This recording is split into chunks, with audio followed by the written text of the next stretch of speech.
Hey guys, how are we going? We actually have a regicide game right here between Clan and Nand and RVK OrCuS. So we can be expecting a quite good play. Those who don't know, it is a fortress map, and that means you pretty much start off with a castle and a barracks, so you can get straight into the harassment. Start off with houses, and you start off walled off with quite a few towers around, honestly. So let's just have a quick look at the map, see if anyone actually got a big advantage. One gold mine inside the wall, one stone, barriers inside, and what have we got? One real clump of trees there that are inside the walls. What do we have for OrCuS? We have two gold mines inside the walls there. We have 1, 2, 3 clumps of trees that he could choose to cut from, and a stone mine. So it does look like that actually OrCuS does have the advantage here. I'll just go through this quickly. I believe both players are playing as mines. Yes, they are. So, as you can see, starting off by the scores, starting at about 2,000 points each. Of course, the fog of war is on. It's just because they've both got a castle and they've both got all these buildings already set up. So basically, we can expect to see a lot of really fast times from both our players. Both players sitting on 17 population right now. And we can expect, like I said, to see quite big just jumps between ages. Because they've already got everything they need. They don't need to build houses. They're pretty much just building at this stage. So we'll speed it up until they get into feudal. Both players just exploring with their Eagle Warriors at this point, and Kings as well, I believe. Eagle Warriors and Kings exploring right now. And losing his Eagle Warrior there, that is going to cost him a lot when it comes down to it. Because the Kings will soon have to retreat. And when those Kings have to go down and retreat, of course, they're going to need... Well, they're going to need to get more scouts out, and that's going to be Castle Age before that becomes really useful. So what have we got? We're 4 minutes into the game right now, 23 population for Nand, OrCuS at 22, and advancing already. So OrCuS is going to have a smaller economy by about 1 villager, which isn't much, but it is going to be more, which means he's going to be in a position to attack first. But his king's also out, and his king can get killed off very easily while he's out here. I've actually seen games where players have gone straight for scouts and managed to get that king before it actually does anything. So let's have a look at the scouting. Hasn't found his opponent yet though, that is his main problem. Both players advancing, they're pretty much identical. Nand taking the lead there. And has he found? He still hasn't found his opponent. He knows he's in this area though, so he knows what he's doing. OrCuS, however, he knows exactly where his opponent is. He's got his barracks up, he's got his market, and he's got his blacksmith up, so he's going straight to Castle Age. Obviously wanting to get some of those plumed archers out. Clan and Nand doing the exact same thing. So both players, it seems like they're going to be going for plumed archers. This means we're going to be expecting big arch wars. Lots of upgrades are going to be necessary to really max them out at to their advantage. And it means we're going to expect lots of mangonels as well.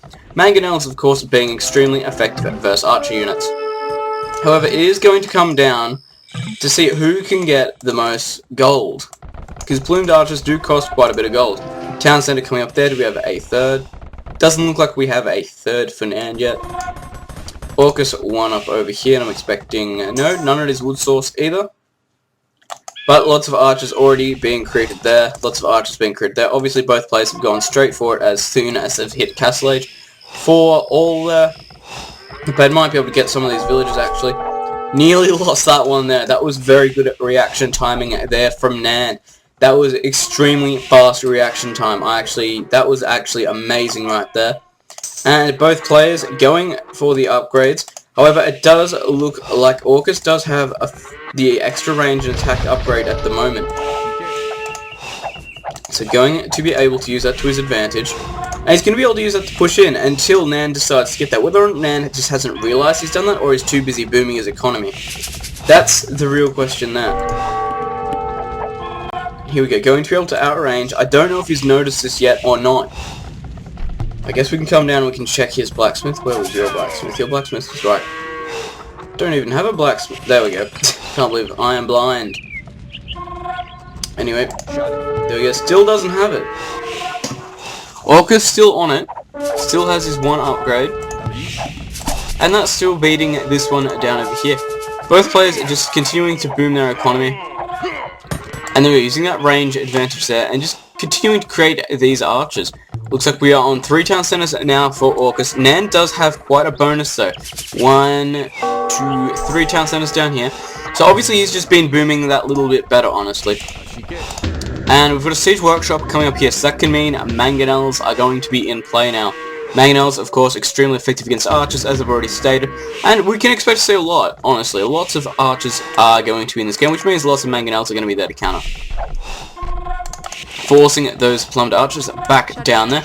And there we go, so we've got a mangonel out now. Mangonel going to be able to hit these archers for a lot of damage. There we go, killing one off there. Doing a fair bit of extensive damage to the elements, and moving forward with this mangonel to defend. It means he can cut through archers of his opponents a lot quicker and easier than you actually would be able to.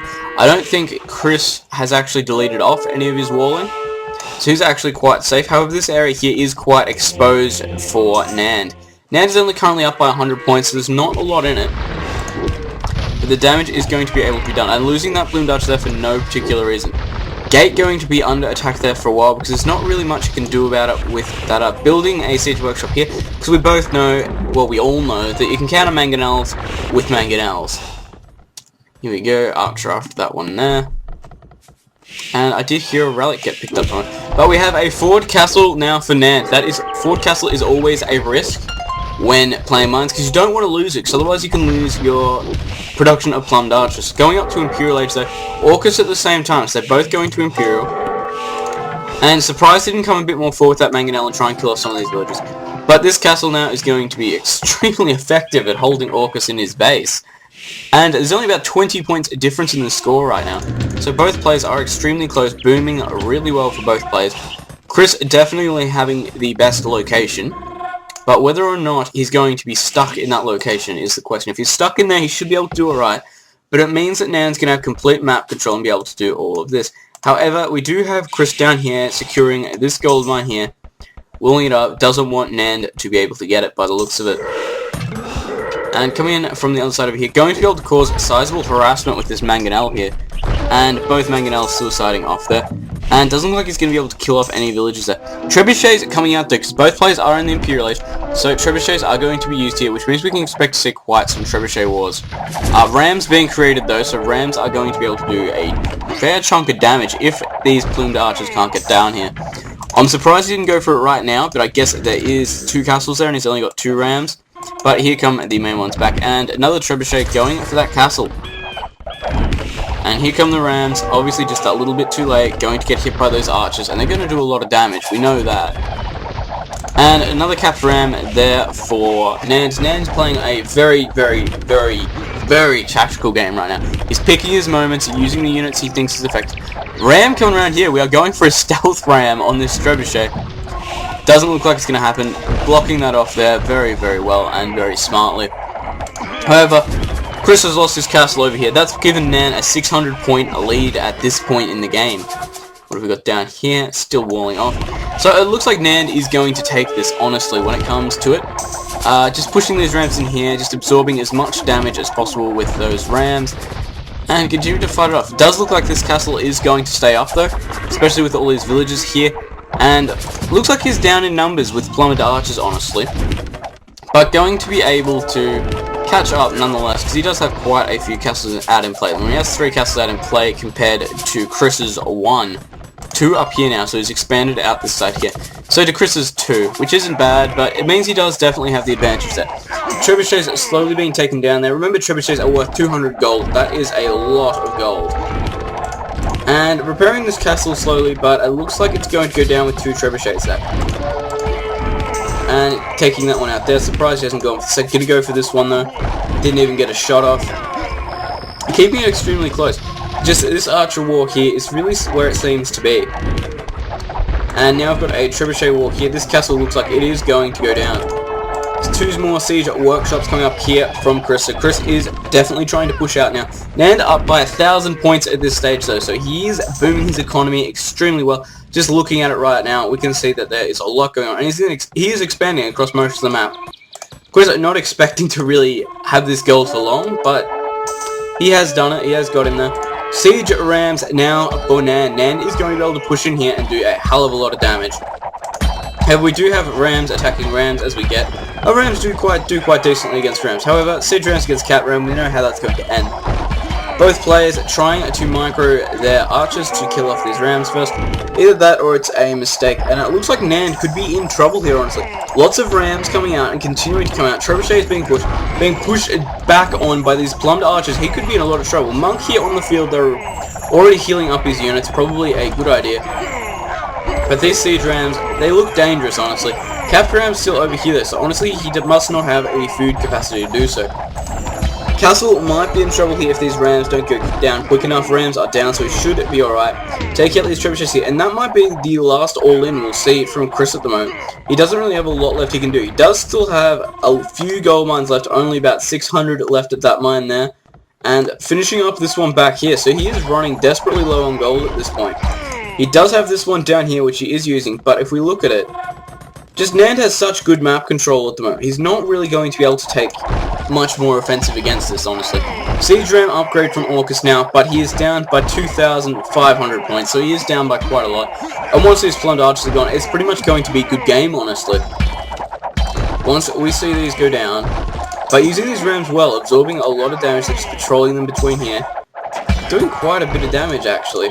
I'm surprised with how much damage is being done. Getting very close to that castle though. Once these castles start to come down, Nand can be in a lot of trouble.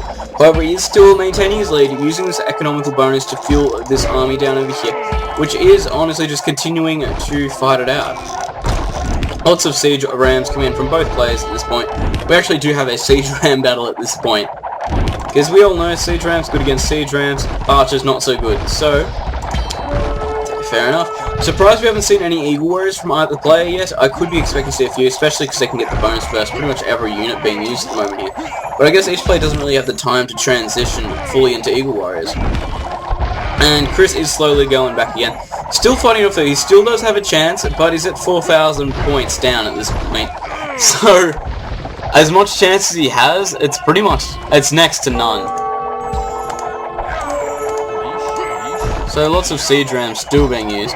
Still trying to take down this castle, but honestly, if he kept that there, he probably could have done a little bit more damage, honestly. But, you know, both players, maximum upgrades on their archers. So, doing quite a bit, but this castle here, these two castles are really what's holding Chris back. If Chris can get rid of them, he might have a chance, but it doesn't look like he will. There you go, being pushed into his main base there. Plumed archers still back here, and here comes the next wave. So Chris at this point, it should look like a good game, honestly. I know I would be calling it a good game. Slowly fighting it off. And pushing back into his base. There we go. So he's going to start population blocking him when all these houses start to come down. But still lots of rams in the area. I'm surprised how many rams there still are, honestly. Down goes the siege workshop. Pretty much as soon as these two castles are down, it's game, because he doesn't really have much he can transfer to. Honestly, at this point, I would call it a good game. Trebuchets in this section here. Town center going down. Looks like this castle here is going to go down. More plumbed archers coming in here, going to be able to kill these ones off. Siege workshop coming up over here, but I think it may be a little bit late. Don't think those villages are going to be able to repair fast enough. Using those villages to kill off the rams, however, these plumbed archers are just going to absolutely destroy them.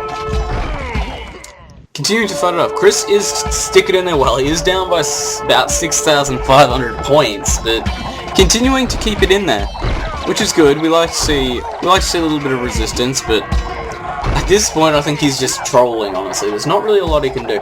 He has expanded out to this side here, so he does still have quite a bit going on for him, but he's still got no access to any gold except for this one down over here, which has been mined out by Nand by the looks of it, honestly. So there's not a lot he can really do. As soon as these castles go down, he's gone, honestly. Killing off. By a castle.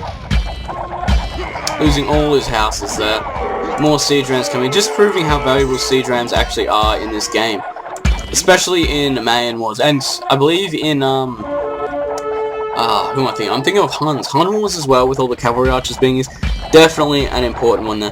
But still trying to get to his king is the main thing. King must be in this castle down over here. It has to be. No. Not in this castle. Not in this castle. Hey Chris, where's your king? I honestly have no clue where it is. No. There he is. He's hiding back up over there, so unless Chris actually notices...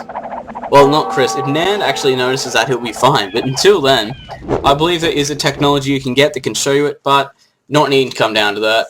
Chris knew it was stuff, so he just well, didn't really give it up then. He just resigned because, well, there was nothing he could really do about it. So thanks for watching. Remember to comment, rate, and subscribe.